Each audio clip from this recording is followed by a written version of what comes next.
Welcome back to SAGENEL TV.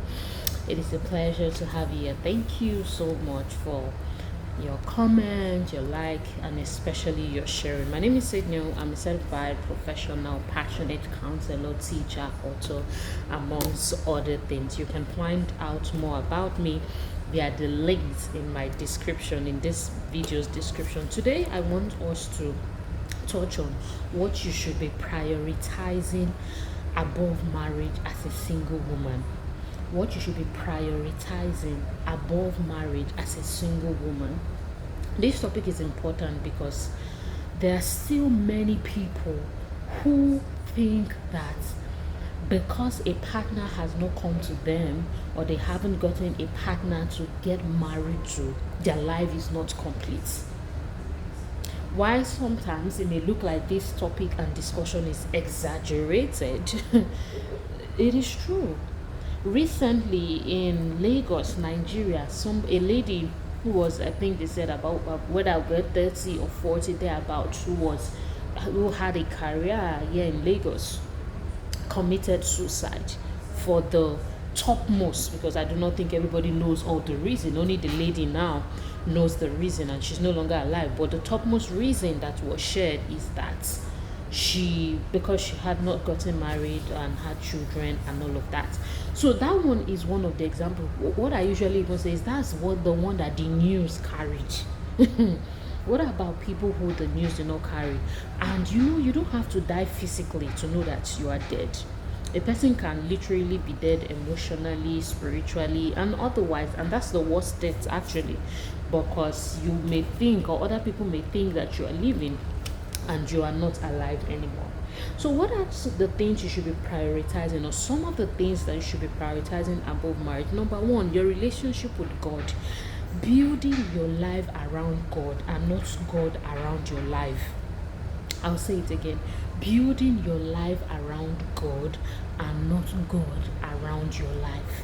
You should be building a relationship with God. At the end of the day, whether you are married or not, we are still going to go back to our Creator. We are still going to go back to God to give account for all of the things that we have done here on earth. Married or single or widowed or divorced or everybody is still going to go back to God.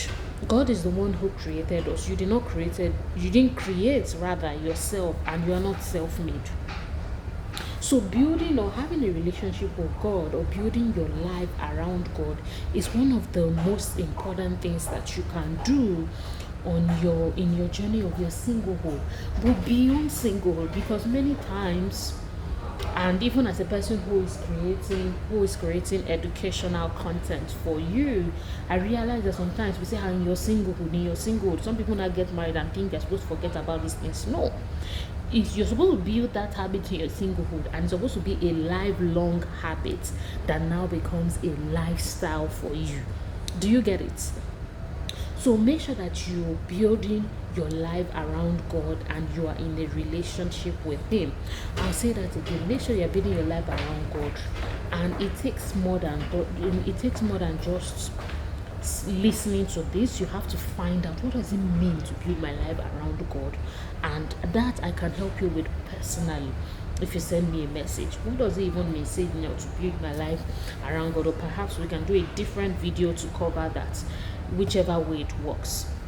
But it means building your life around His principles, around His values, around His precepts, around His the things that matter to your man, around His commands, and around His word, around His value system, around His truth.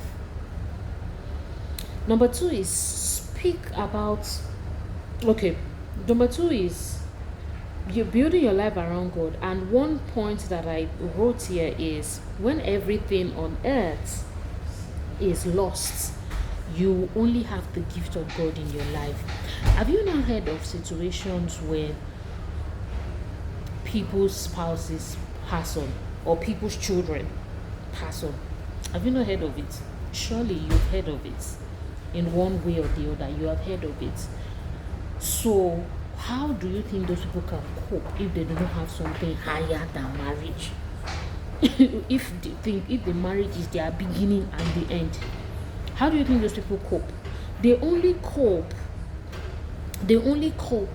by especially the ones that thrive, because it's not even just about coping. They want you to thrive by a paradigm that they have embraced, that says, hey, life is beyond just what it is that has happened to me. Life is more about me serving. Life is more about me loving God. Life is more about me living a life of purpose. Life is more about me fulfilling God's plan for my life according to his original design.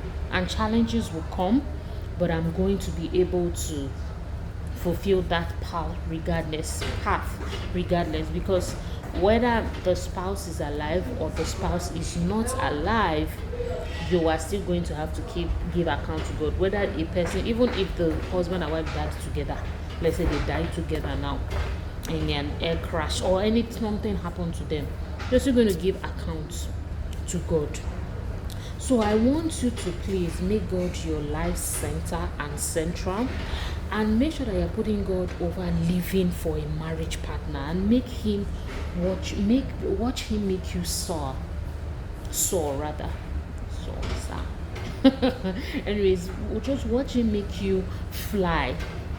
Watch him make you grow. Watch him make you bloom. Watch him make you thrive. When you're not putting your destiny, your advantage, your life priorities, everything is only about marriage. Because when you finally get married, if you are the type that have only been pursuing marriage, you're going to be a burden to your husband. In one of the videos that I did, I was speaking about how monitoring spirit is not one of the things men are looking for. Men need their space to be able to thrive and move on in life and do things.